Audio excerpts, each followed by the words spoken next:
So first of all, I just want to ask everyone to please hold your Q&A till the end of this webinar. We have a bunch of information to get through today, so please hold your questions until the end, as some of your questions will likely be answered throughout this presentation. So again, thank you for joining the April Congenital Heart Surgery Database monthly webinar. First and foremost, we hope you and your coworkers, friends, family, and loved ones are all staying safe and healthy during this time. And we also just want to tell you thank you for all that you do. On the call today, we have from the STS myself. Again, I'm Leanne Jones, the database manager for the thoracic and congenital databases. And we also have Jane Hahn, Associate Director of Quality for the STS. From Iqvia, we have Melanie Bent, the lead business analyst, who will be presenting, as well as some of her fellow Iqvia colleagues. First, for our housekeeping items, the April training manual has been updated and posted. Also, updated 341 data collection forms have been posted to the website for your use. These updated forms, as well as the training manual, include the new COVID-19 variable. I'll touch more on the new COVID variable here in just a few minutes. And also, as I'm sure some of you have heard, due to these unprecedented times, the 2020 AQO meeting will be going virtual. I really hate that, that we will miss seeing everyone in Rhode Island, and I was looking forward to definitely going to Rhode Island. I've never been there, but as we are all aware, we have to adapt with the current times and the current COVID pandemic. More information regarding our virtual AQO will be coming out soon, so stay tuned for more information on that. So first, to begin with, I'd like to conduct a quick poll to see how our data manager's role has been affected due to the COVID-19 responsibilities.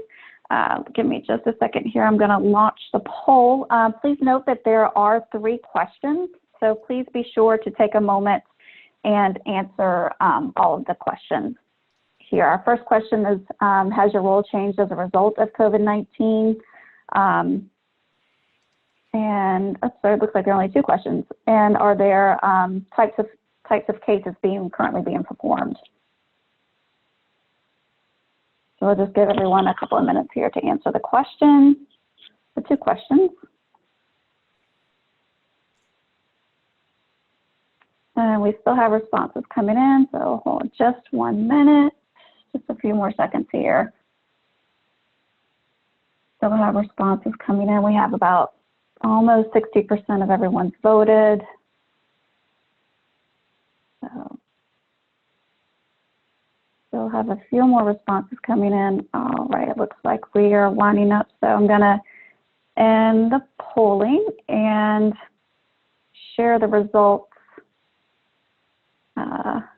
I don't know if you all can see the results. Jane, can you all see the results?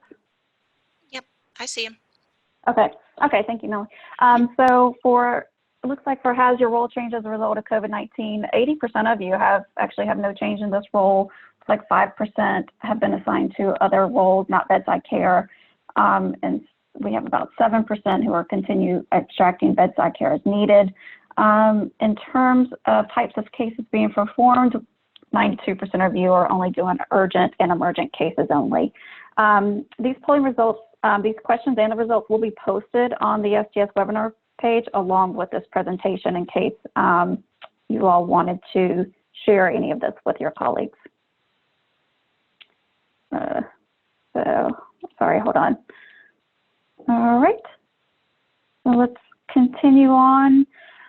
All right, so as you are aware, STS has added a new field in order to collect data on COVID-19. STS has activated the use of the temporary coded field, and that is sequence number 6724 for the congenital database. Per the data specifications, the temp field should not be used unless expressly instructed to do so by the STS. For congenital, sequence number 6724 is now being used to answer the question, did the patient have a laboratory confirmed diagnosis of COVID-19? In the past, we have found that some participants have been using the temporary field for internal purposes. Again, you should not be using these temp fields for your own use for this particular reason in case STS does decide to activate any of these temporary fields.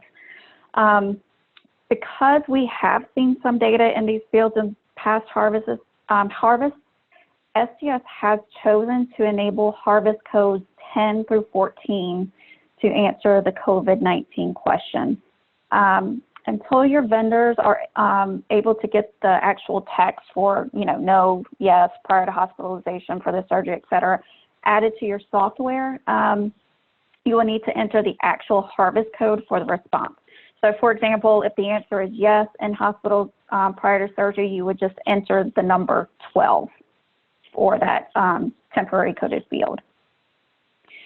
This will allow the vendor to map those responses, once they are able to get your software updated.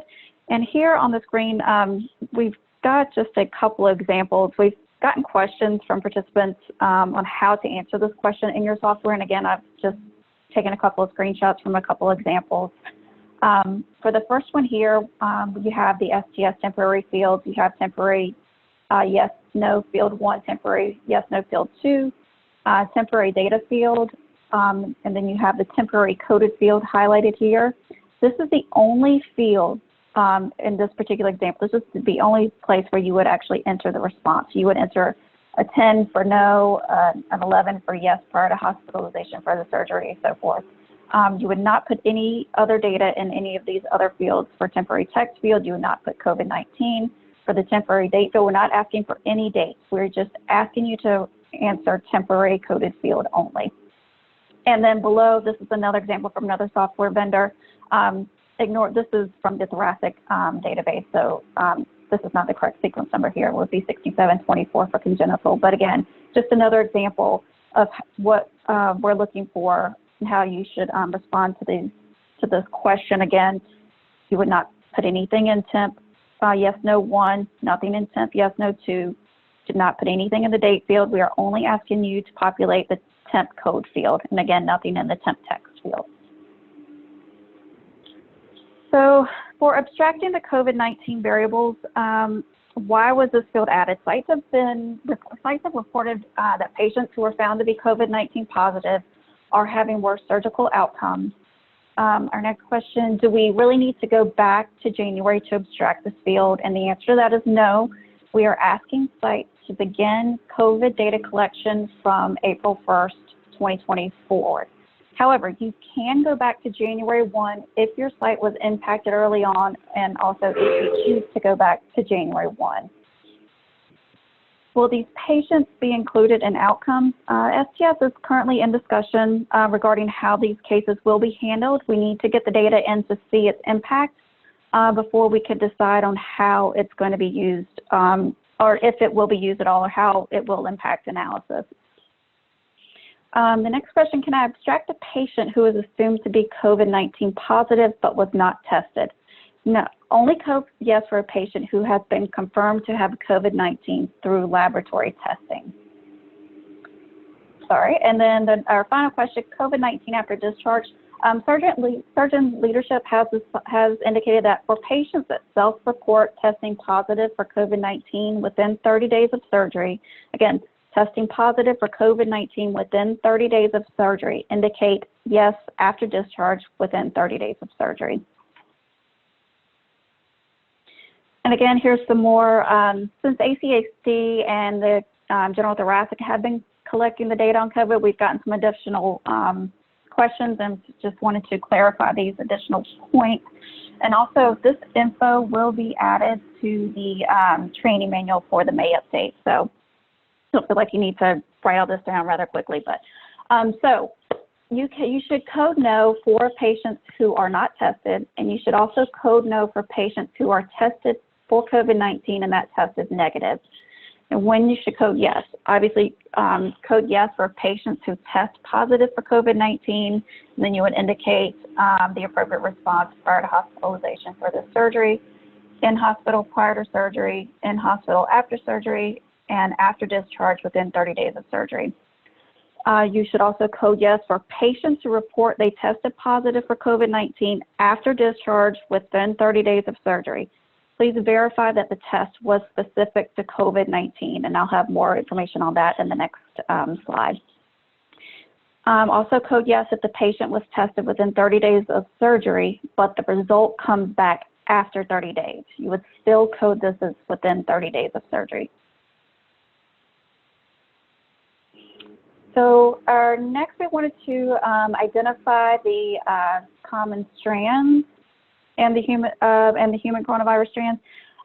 Just for note on this slide, the only strand to be collected for the STS databases is the SARS-CoV-2 strand, the novel coronavirus that causes COVID-19. So again, we are only looking for positive test results for this strand, for the SARS-CoV-2 strand. So again, this is the only strand to be collected for the STS national databases. All right, that's it, all that I have for the COVID-19 update. Next, I'm going to turn things over to Melanie Bent, the Iqvia lead business analyst, for our Iqvia update. Melanie? Hi, everyone, and thank you, Leanne.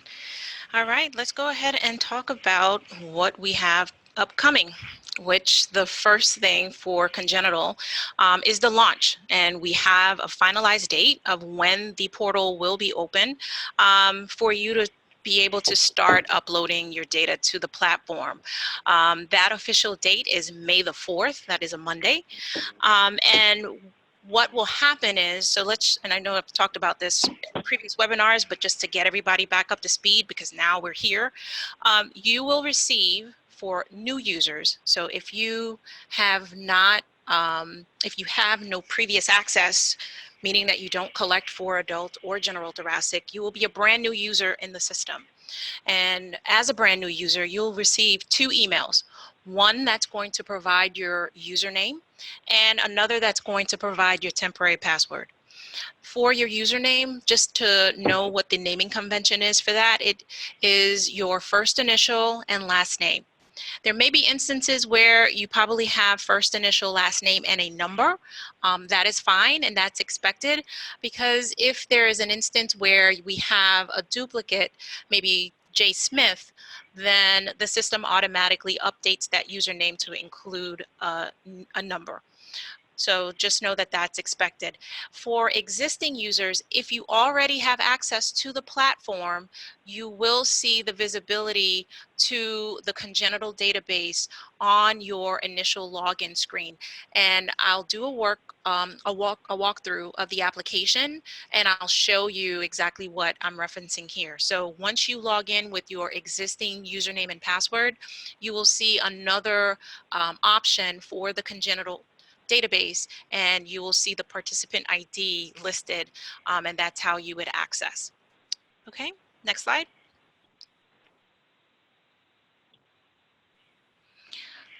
So on launch date, when you log into the system, you're going to have the following features. You're going to have the uploader.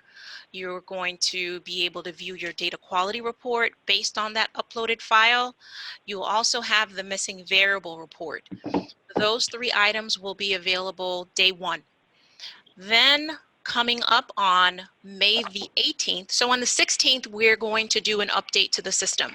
And with that update, we're going to push in the ability to see the report for the dashboard. So I have a target date of 5/18, which is a Monday, just because the update that we're doing is over the weekend.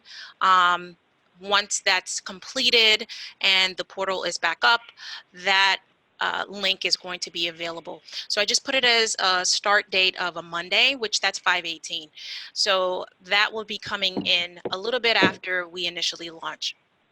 I'll go ahead and I'll walk through the features, and we'll take a look at the missing variable report. I don't think we had a moment in our last monthly session to be able to look at the MVR, but we do have that available. I can go ahead and just at least give a preview of that report of what you will see when you log in.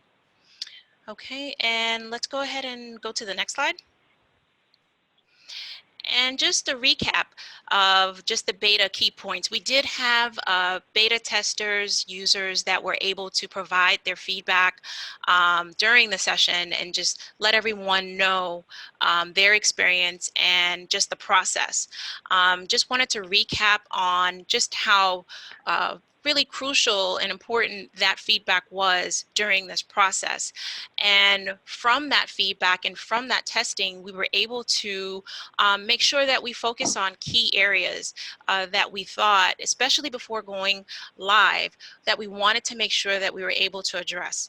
And we had feedback regarding the uploader performance, regarding the speed of record processing, and also just general feature functionality of allowing more records to be included in a single file. That was one of the main things that we were hearing about, being able to increase the record number. And so we heard and implemented, or in the process at this moment, because we're still in testing, having that ability of making sure that we're able to allow the system to get those files that have, you know, maybe 2,000, 3,000 records, 4,000 records. So we're still going through that process now and testing. Another thing that we received from the beta users was in regards to the data quality report and also the missing variable report. With both of those reports, the filtering capability, and I'll be able to show you that as we go through the walkthrough, the filtering capability and making sure that the filtering focused on displaying cases that were defined as or identified as op type 1 or 2. So that was not in place initially, and in regards to the feedback, they just really made sure that they stressed the importance of to filter out those cases and really focus on the cases that needed the cleanup effort. And then, of course, on the data quality report, the validation messages that were being returned and providing, just making sure that the messages were meaningful. Okay, so those are really the beta key points that I wanted to stress. And of course, again, for those that are participating in beta testing, you're probably on the call, but just again, want to extend thanks and appreciation for your effort. Okay, and let's go to the next slide. Yep, so let's take a look at the application. Let's log in and just get you prepared to get logged in. For those that are already familiar with the process, this will be familiar. You may see something new, but let's go ahead and make sure that everyone is on the same page, and let's get ready for the launch. So I'm gonna go ahead and share my screen. Give me one moment. Do I need to stop share, Melanie? I think I'm able to take it over. Let's see. Are you able to see? Should be the login screen. And this is a test environment that I'm going in. Yep. Okay, perfect. So I am going to log in. So this is the initial, it'll look similar to this. This is my test environment that I am in. You will, of course, put in the assigned username and password. So let me just do that. And before I click sign in, I just want to also point out that there are some key areas here that you're able to access in regards to if you were ever to run into an instance that maybe you've forgotten your password. So long as you've set up your challenge questions, you'll be able to set your password or reset your password within the platform. If you do not set those challenge questions, then you would have to reach out to our support team to get assistance in that reset. So I will encourage you to make sure that once you log in initially, go ahead and set up your challenge questions. And then you'll also notice that there is a link that says need help. And this will bring you to an additional page. So I'll just click it so you're able to see that it's going to bring up another tab. And on this tab, it will have general information in regards to how to contact our technical support team. So you have the option via email or the option via phone. And then also there's quick tips in regards to your username and password. And then some advanced troubleshooting, just high level things that you can do if you're running into issues that maybe could be related to browser compatibility. So just wanted to point that out.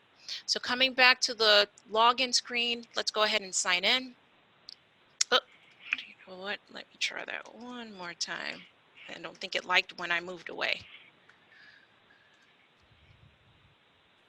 Okay, and this I wanted to point out for the existing users that already have access to the platform. This is what I was referring to in regards to seeing an additional option for the congenital heart database. And so right now, if you only have access to the adult cardiac database, then you will only see the option for adult cardiac. And if you have multiple participants that you abstract for, you would see all of those options here. If you're only abstracting for one site, then you are more than likely just brought right into the application. But what will happen is if you have access to more than one, it's going to bring you to this interim page and it's going to display the different accounts that you have access to. So I'll go ahead and go into congenital. And once you log in, for the first time, and I kept this setting so that you're able to see what will occur when you initially log in, it's going to ask you to set up your challenge questions. And at this point, you do have the option to skip, but what I am recommending you do is go ahead and set those questions up so that you're able to at least have that already done and defined. And if you ever needed to reset your password, you're able to do it within the actual platform. So basically, it would just prevent a step of having to contact support to reset your password. You could actually handle that yourself. I'm going to skip for now, just so that I can also show you if you were to skip, where you would go to update that information. Okay, so I'll just do a skip. And so it immediately brings you into the upload menu, and you'll see that you're viewing the upload interface. So before I go into the upload interface, I just want to also point out the different options that are available within the platform that we want to make sure we call out. So the next section is the notification section. This is where we will post information regarding any updates to the platform or any general communications that we need to share with the user group. What the system will not send an automatic email, because this is always a question that comes up once we post a notification. It does not automatically send an email once that's posted. You will see an icon if there is a posting available. You will see an icon. It's usually a red box that has a number listed, and the number basically indicates how many notifications are unread. And so once you see that appear, that indicator appear, you'll see that there's available notifications there. Again, general notifications in regards to system updates and what those updates include would be posted in this section. The next area that you will navigate to would be the operational reports. So I am in my test environment. So at this point, you will see that I have 2 reports that are available. Currently, we have the missing variable report, and I'll come back to this, and you will see that there is the participant dashboard, but again, this is not available as yet and will not be available at launch. Okay, but this is where you will see when it is available on the 18th. This is where you would navigate to and view the actual dashboard report. So you would see that option here. So just calling it out for when it is available, that's where you'll be able to see that. The other menu option that you can navigate to would be the library. And in the library, we're going to have resources posted, such as a user guide for the uploader, the user guide for the missing variable report, also for the dashboard. So we'll have information posted here for you to be able to either navigate to, if it's to bring you to maybe the STS website, where it's posted, or you could have the option to download that actual, it most likely would be a PDF or Word document. And that information would be listed in the library. So here you'll see that there is a link available, and this is going to navigate you to the resource page. And that brings you to another tab, and that's going to bring you to the STS website. And it drops you immediately to the congenital data collections resources page. So here it will just bring you to where you can just access maybe the data specifications, the DCF, brings you here for quick reference. So we'll have more information once we're live. We'll see, you'll have more links available here for reference. The other thing I wanted to point out is for the My Account section. So earlier I had touched on the challenge questions and I skipped the option to set them up at that time.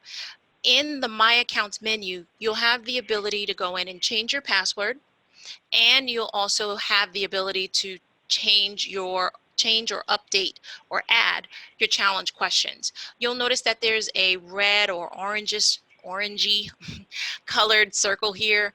That basically is the notification. You'll see that it's showing here too, letting you know that it wants something. It wants you to set this up. So here is where you would select the option to set up those challenge questions. And we already have a preset defined list of questions here for you. This should be familiar. This is usually standard on many sites where you are able to go in and choose a predefined question and then of course put in the respective answer. Once you've done that and save those two questions, the red circle, orange circle will disappear because it's no longer looking for the entry for that. So just wanted to also call that out and also let you know that you're able to go in and change your password if needed. All right, so let's go back to the upload menu. Let's take a look at the upload interface. We've covered this before, but for those that have not seen this, just wanted to do a quick recap of the interface and what you would do when it's time for you to upload. You have two options that are available to upload the file into the system. You'll notice that there is a drag and drop option, or you can choose the file from the computer. And so if you were to drag and drop, so let me see if I have a file that I can just do the action. You can see I have a file here. And if you notice, you will see that the text actually updated. It says release to upload file. And so at that point, once you release, it will update the interface for you. And it gives you the option to remove or to upload the file. So let me also just point out, especially for those that may have access to more than one participant group. If you're abstracting from more than one group, just want to call this out because we've seen this before, not often, but it happens, right? Especially if you're working with multiple groups.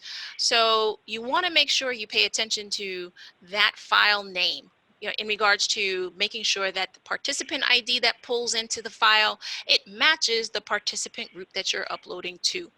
We do have validation to check that. So even if you were to just inadvertently go ahead and just hit upload and then realize after the fact that it was not for the correct participant, the system will do a check and it will reject the file, but it will add an entry in your list. Okay, so we've had many questions that related to this in regards to, well, once it's in there, is there a way for me to delete it? There is no way to delete it. It's an audit action, and basically it keeps that information in the system. So you will see that it will flag it as a critical. And I'll come back down here to talk about what these icons mean, but it will flag it as a critical. It will not load the files into the system. It will prevent it if it does identify that it does not belong based on that participant ID. It will reject the files.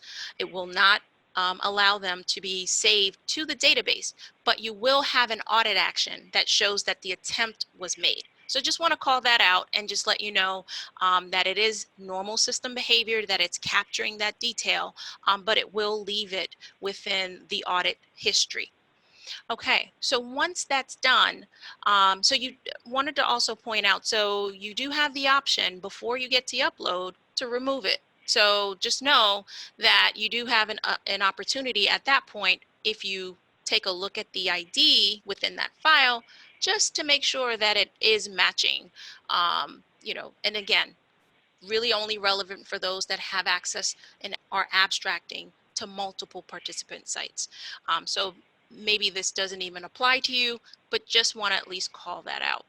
Okay, so at this point, we have the file loaded. I think I've already, in testing, may have uploaded that file, but I'll just go ahead and let me just double check one thing. I'll just upload it so you can at least see the process and basically the validation that it goes through. I'll hit upload file. So it's doing the initial check, and yes, this is the file that I needed to show you feedback in regards to when you encounter an issue. So in this instance, I actually have a file structure error because I put in invalid characters in the beginning of the header file. And so in this instance, I know specifically that I wanted to trigger an actual error. And so in this instance, you'll see that it does give you an error message for the file structure not being properly formatted. Many times it's because invalid characters were identified. We are looking at ways to provide enhanced feedback within this messaging system to be able to give specifics, if possible, within the file structure so that you're able to go in and understand that there's potentially invalid characters within a specific header or a specific column. That's not available at the moment, but we have received feedback around that to be able to provide more details on that so that we're able to allow you to make corrections if needed. A lot of times in those examples, you're able to go to a specific field because maybe there was alpha character that was entered into a numeric field. And so we can tell you specific feedback on how that field is basically causing structural errors. So we want to be able to provide that feedback, and we're working on that. Okay, so let's go ahead and I'll come back down here at the bottom to discuss the entries so that you're familiar with that. Let me just pull another file. Give me 1 second. And then we can, yep, let's see with this one.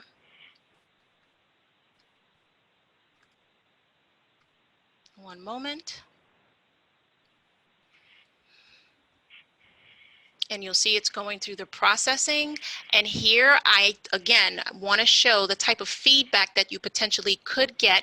Now, in this instance, I am getting specific feedback for a specific field. So in this instance, the example that I just pulled in, I actually pulled in, set up a record that did not have a surgery date. And basically that is what's causing this error to occur. So the surgery date, it's saying the core date does not match, and basically the record is going to be dropped. And what we would do at this point is either cancel the upload, so I could go back, I can make sure that that record ID that is being, the operation ID that is being referenced, make sure the information is listed in that field, and go ahead and make the correction, re-export that file, and then go ahead and upload. Or you could continue to upload. Maybe you don't want to take the moment to make that correction because it's only one record. You can come back to it. It's going to give you feedback on if this were to occur with any of the records in the file. So just potentially it's going to give you that feedback with each entry. I only set it up for this one. Okay, so just understand that this message structure potentially could have multiple entries depending on what's happening with that actual variable. So here, if I decided not to update, but go ahead and proceed with the additional records that need to be processed, I would have the system drop this record, and then I would continue to upload. So that's what's happening once I took that step. Okay, so just wanted to call that out because that is a message that comes up, and understand what happens at that point when it says it's going to drop the record. So let's take a look at this entry. Once it's added, you'll also notice that the system will give a confirmation message once the file has completed. So, and a new item has been added to the upload history. So it gives you that message there. I'll scroll down and you'll see that there's a new entry added down at the bottom. And here you'll see that it will provide you details for when this actual upload occurred. So date and time, the upload ID, and facilities, its participant IDs that will be showing here, the processing status, the file name, and then the name of the user that uploaded. And the reason why I'm calling this out is that when you contact our support team, they will need specific information regarding the upload that you may be calling in to question. So having this detail is very important for them to be able to know what to look for and what to troubleshoot.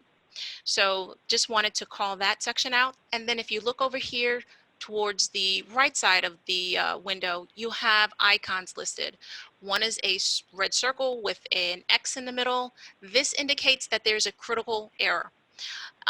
The information that will be posted regarding the uploader and the uploader overview will be posted to the resource library for the database so that you have definitions of what these errors mean. What is a critical error versus just an error versus what's a warning. So that information will be posted and the definitions will be defined there. Critical errors will indicate that the system has identified records that cannot be saved to the database. So if you were to ever encounter a critical error, the records were not saved. And then in this instance, you'll see that there is a triangle with, it looks like a little wrench in the middle, and that's a warning.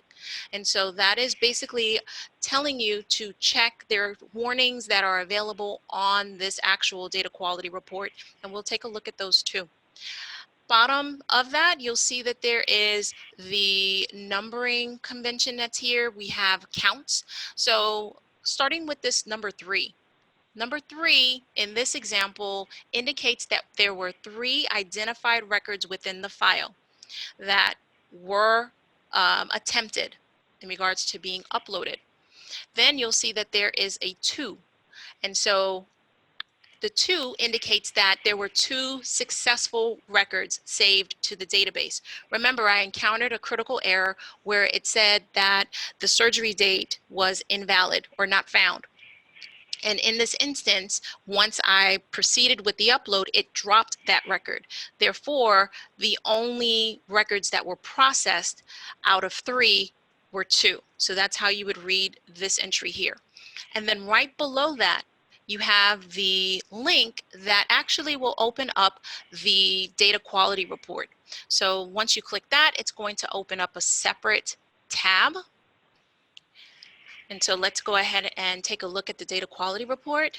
And you'll notice that it automatically will load, and of course in the middle you'll have a pie graph that is interactive. But before we get there, I just wanted to point out a couple of things that you're going to see when you initially start working with this report.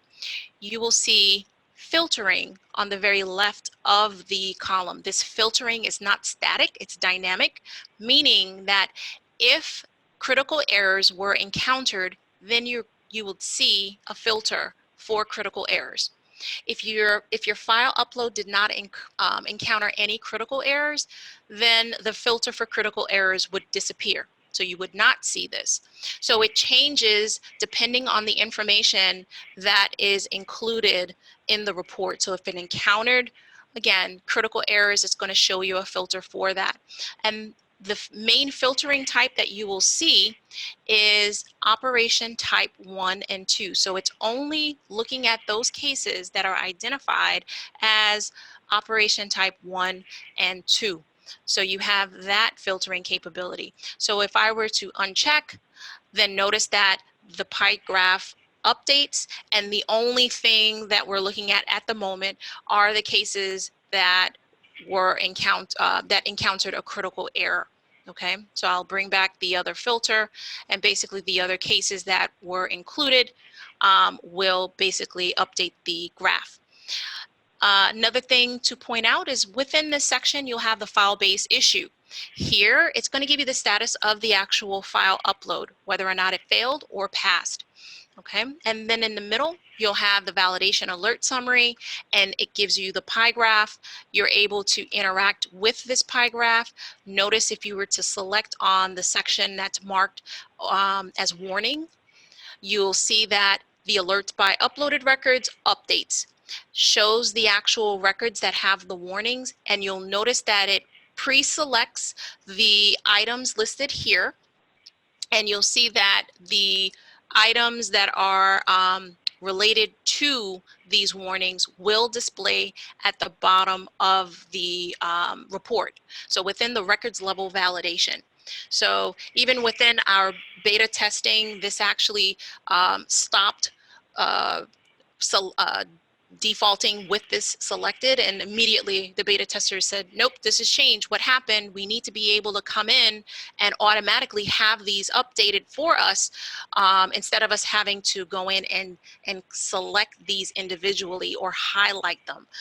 So again, with feedback, we're making sure that we're going in and addressing. So giving that user experience, making sure that we're not adding additional burden. We want to make sure that if we go in and select, that the system will be responsive and it will just display that information for you already selected when you're going in to review that. The other thing I wanted to point out is that you're able to actually highlight and hold.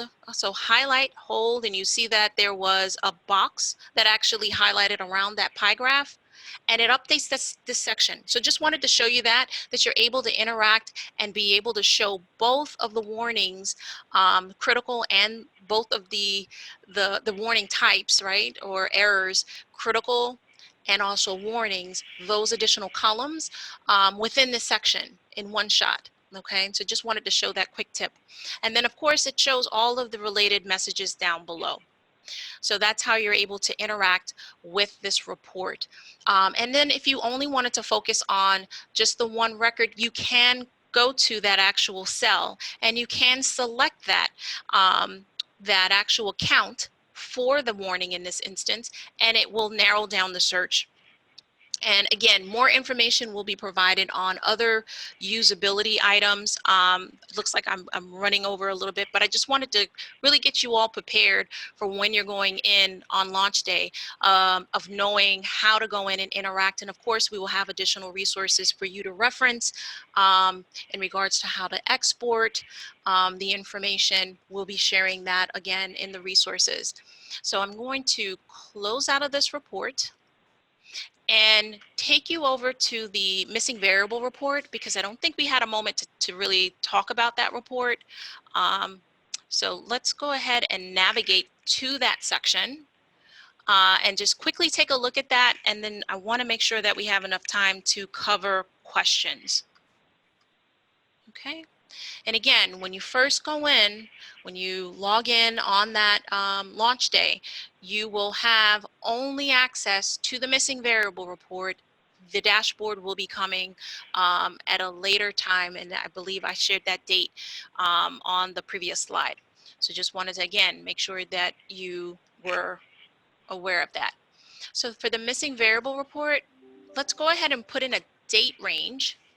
And I know that I have just a limited data set in my test environment. So I'm just going to put in, I believe I have some records that will cover 2019. And I think I have enough that goes through June, okay, that I do have cases that we could actually pull up. Once you put in your date range, you would go over and select apply parameters. And here is where you're able to generate the report. Notice that it will bring in the information to this section to let you know the date range that was selected. And then you'll notice that there's filtering available on this report. The filtering defaults to all variables that are applicable, of course, within this date range. But if you wanted to filter only on mortality, for example, let's see if I have anything, you're able to just filter on the mortality variables, and it will display those. I also want to point out that there are indicators that are also available, similar to what was available within the paper DQR. We followed that same numbering convention. So 2 in this instance represents the mortality variables. So you'll be able to see that, especially when you're on the view of looking at all, you're able to see that information within this list. And again, when you export this information, you will have the indicator listed within that field name. Then the other thing I wanted to point out is that we have another filter, which is for anesthesia. So for those sites that are collecting anesthesia data variables, they will have those variables appear on this report. If you're not currently participating within the anesthesia program, those will not appear on the report. There is an additional flag that is set up within the participant details that is set up within the system that will enable whether or not anesthesia will be recognized and will display on the summary list. So just wanted to call that out. So the filter may appear, and I just need to probably double check with the development team. I believe that even if the anesthesia component is not selected, this may still sit on the screen. So that's something I do need to verify with them, or if they hide that actual entry. So need to verify that. I believe that came up as another question, but I haven't gotten that confirmation as yet. But just wanted to call that out. If you're not collecting those, you will not see those variables. And then we have another option here, which is the risk model variables. And for these cases, for that time frame, I don't have any variables that are missing. So that is why you're not seeing anything. Another feedback point that we got was to just display a message to say that variables were not found, something to that effect, to be able to at least give the feedback to say you have no missing risk model variables. So another item that we're looking at in regards to enhancement. So just wanted to cover those filters. Then down at the bottom, you'll see that there is the operation type filtering.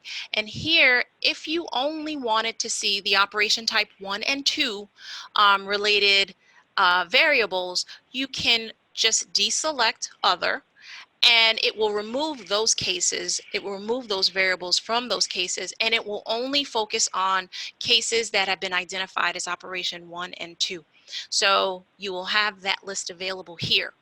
And once you have the data set back, you're able to see, and I'll just take date of admission. Here, we have one case that has been identified as having this field as missing. And if you notice, once I selected it, it displayed the case down at the bottom. And with that, you will have the operation ID, the data version for that related variable, surgery year that's in question, the name, which is the short name. That was a big one in regards to making sure that this column was available. So we do have that available, the short name column, the field name, the patient ID that's listed. And again, this is generated from the source system. So you would see that information to be able to tie back to your source system, in addition to, of course, the operation ID. And you would access the case by selecting the hyperlink and navigating to that case form. And I'm in my test environment and I did not set up my view, so I do apologize. That's why I'm getting this error here. So what is expected is that we would see the case form in read-only mode. You would not be able to go in and make any modifications to that form. You would just have the ability to view, and if you needed to make any edits, you would make the edits within your source vendor system. Okay, so that basically at a high level is how the report looks and how you can interact with it. I am looking like we're pushing time. So Leanne, I'm actually going to stop here because I did not mean to go so far into the coverage of these, but I wanted to make sure that everyone is ready once it's time for them to log in. Yeah, that's great, Mel. Thank you very much for that. That was very, very excellent presentation. So thank you very much. You're welcome. And I let me share my screen. All right. All right. There we go. Can you see my screen now? I can. Okay, perfect. All right. So let's go on to, let's see here, our next slide. Did you want to touch on this, Mel?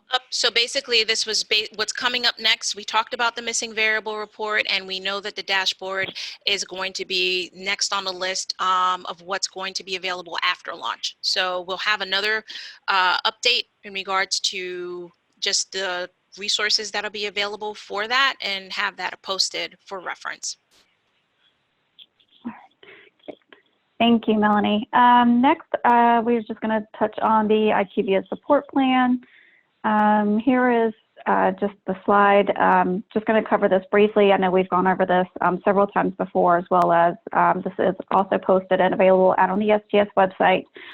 When we do go live for questions, you would contact the Iqvia support at the phone number here, or you can contact them via this email address. Once you make contact, you will be connected with the Tier 1 Iqvia support. If Tier 1 is unable to answer your question, they'll route your question accordingly to either Tier 2 support, which is Melanie's team, or they will route your question directly to the STS if it's something that the STS needs to address. From there, if STS needs to, we will route your questions to DCRI if it's a question regarding analysis. And also, if Tier 2 is unable to answer your question, they will actually also work directly with your database vendor for support. So, again, this slide is available out on the STS website for your review as well. Next here, I've just provided a listing of resources available to our participants. As always, please feel free to contact me.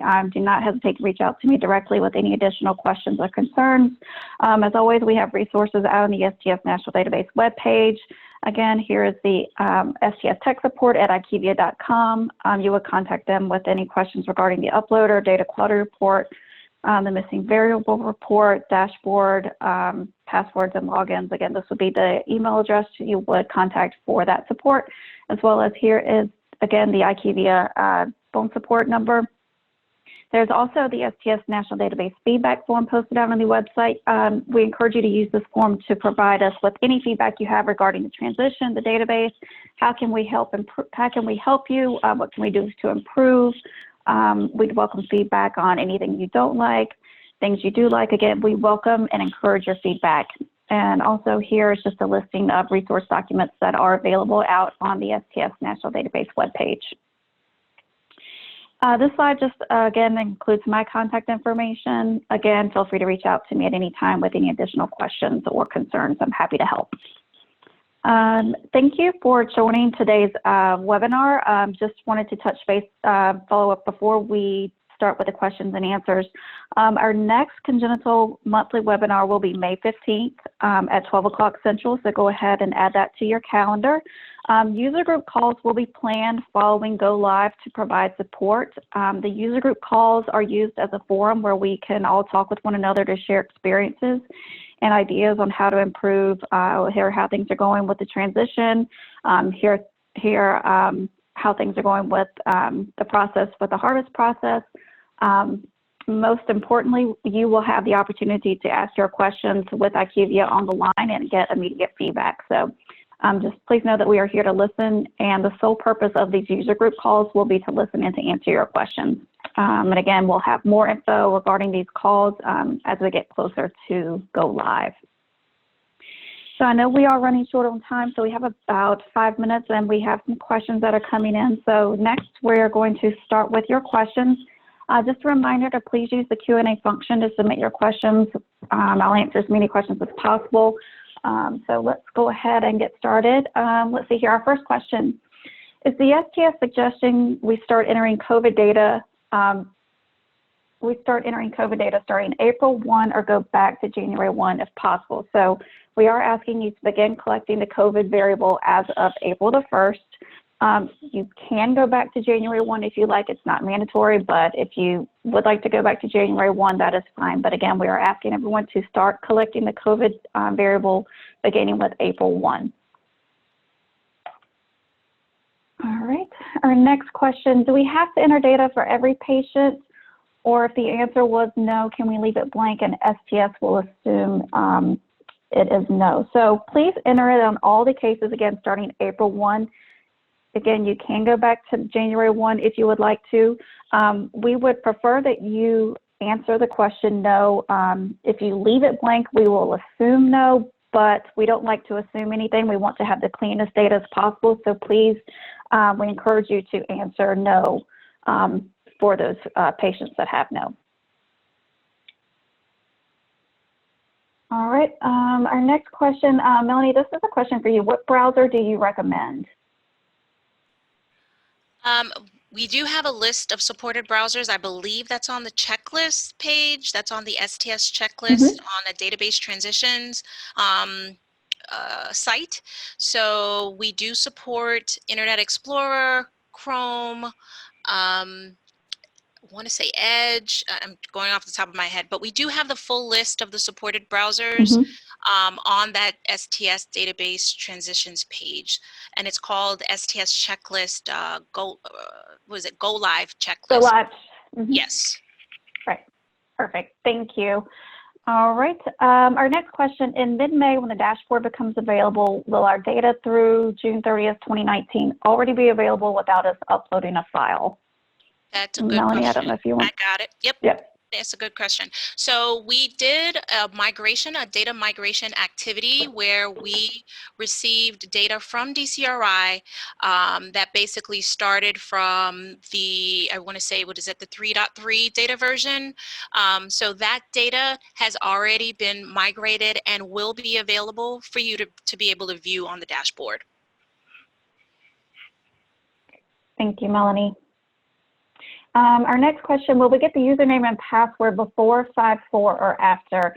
That's a great question, Nicole.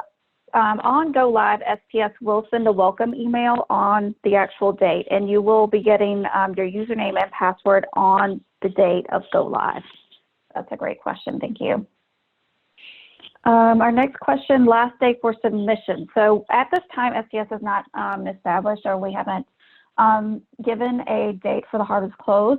We would like to see how the harvest process goes. We want to see if things are running smoothly, but just please know that, you'll have ample time to get your data in. There'll be at least a month, but we will work with sites, and, we would like to see how this harvest process goes before we do establish a harvest close date. But please know you will have ample time to get your data in for this harvest. Our next question, can you show the process from exporting the data in the vendor site Cardio Access to Iqvia upload file? I think, Nicole, you would have to work directly with your vendor. We don't have access to any of the other vendor software to show how you would upload the file from your software. I would follow up with Owen and others for that question. So sorry, I'm unable to answer that one, if I understood correctly. The next question we just answered for harvest close. Again, we are waiting to establish a harvest close date to see how the harvest process progresses. Our next question, it appears that discharge dates were missing, but they did not flag in the risk model. What variables are included under the risk model choice? I can follow up with Janet. Janet, let me follow up with you. And again, I'm in my test environment, but I can provide, and this is something I think probably would, what we would do in the resources provided, also give a list of those variables that belong to each one of those filters. But I do need to take a look at the example within the test environment if you notice that it did not flag. But I can follow up with you. Great, thank you, Janet. Again, I know we are a minute over. I don't have any other questions at this time, so I'm going to give a few more seconds to see if there are any other questions come in. So if you have any questions, please get those submitted. Carmen would like me to please show the poll again. So hold on, Carmen, let me see if I can relaunch that poll. I can show, let's see here. I can share the results again. I mentioned there were 3 questions. However, there were only 2 added to this presentation, so I do apologize for that. But here are the poll results. Again, has your role changed as a result of COVID-19 to 80%? Had no changes in their role. And then for the second question, the types of cases being performed, and then 92% of those were urgent and emergent cases only. And again, these results will be shared online with the presentation as well as the slide deck. So,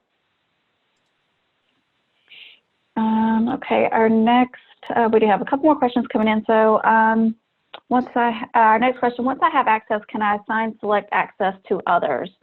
So no, this is, each person will have to have their own individual access through Iqvia. So as it's, like you're the primary data and file contact and you have access, you will not be able to grant access to other people at your site for access to the platform. They would need to provide their contact information and via the participant contact form on the STS.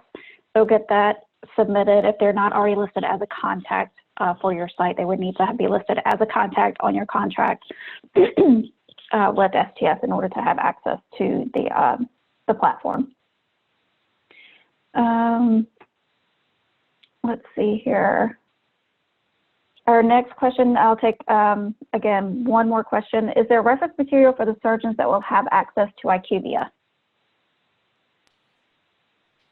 It won't be specific. It will be resource material for all users within the platform. So it's not going to be specific to the surgeons, but basically it's going to cover, of course, functionality and details regarding the functionality with uploading, the reports, but all users would be able to reference that information. Okay, we have 2 more questions, so I'm going to take these 2 and then we'll end for the day. Apologize if this was covered, but is the file that we upload to Iqvia the DAT file that we downloaded from our vendor software? Yes. The file that you would upload to Iqvia is your DAT file that you download from your vendor software. If you have any questions about how to create that DAT file, you would need to work directly with your vendor. And Melanie, did you have anything to add on that? Nope, that's it. You got it. Okay. All right. Our last question, is there a filter for index surgery in the DQR? Go ahead, Melanie. I'm sorry. Index meaning, and again, I think this may have come up before, and I think the answer was in regards to the definition of if it's a CBP, I can't say it right. It's the first CPB. Yes. So right. We do have that filtering, operation type 1 and 2. Which is, and I forgot the descriptions, but it does use that filtering on DQR. Right, we do, it does filter with op types 1 and 2. We don't have, I don't think, Melanie, this may be something that we can discuss for the future, is a filter for just the index surgery. But again, we can discuss with beta testers, an additional filter, so we can discuss, that with the beta testers, and something that we can look into for a future enhancement. So that is all the questions that we have for today. Again, I just wanted to thank everyone for joining today's webinar. Again, our next monthly webinar is scheduled for May 15th at 12 o'clock Central Time. And user group calls, again, will be coming soon. So thank you, everyone, for joining today. I hope everyone has a great weekend. Please stay safe and stay healthy.